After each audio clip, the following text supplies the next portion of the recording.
Kini ang first prize winning entry sa tinun-an gikan sa Cebu Institute of Technology University nga mipatigbabaw tali sa daghang digital artist tibuok nasod. Siya si Uriel Briones, first year student ubos sa kursong Bachelor of Multimedia Arts. Siya ang nakalangkat sa unang ganti sa National Commission for Culture and the Arts Contest as the Asian Philippines Digital Arts Contest 2022. Ang iyang entry nga gitawag og Meads of Roaring Seas ang nakadani sa mga hurado nga pilion kining mananaog. Karong buntaga atong ibida ang iyang istorya sa kadaugan ug mas ilailahon te siya dinhilang sa GMA Regional TV Live. Atong ilailahon karong buntaga mga kapuso mi kampiyon sa NCCA's ASEAN Philippines Digital Art Contest karong bag-o Uriel Briones.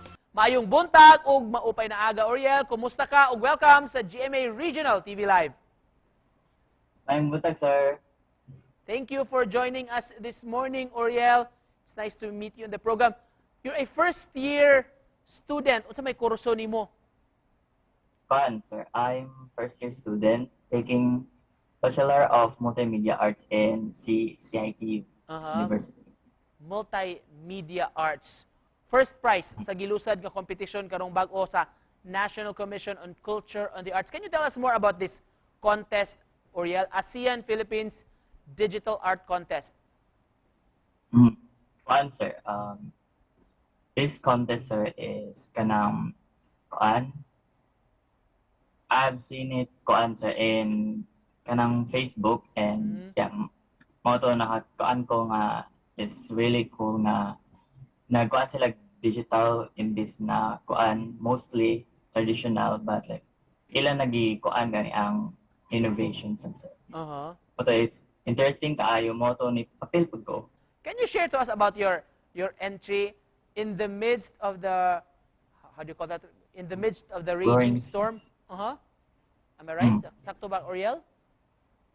Sir, in the midst of roaring seas. The roaring seas. Nganong katumang nga konsepto, katumang mo nahunahunaan?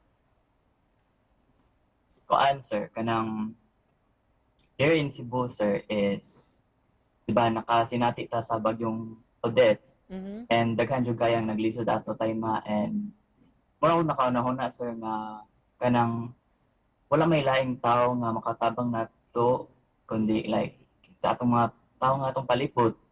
So gusto ko nga ako ipakita ta sa ako ang kanang drawing nga kanang magkausa ta. Si reaction nimo dihang ikaw ang gi-announce nga ikaw ang napilian first prize?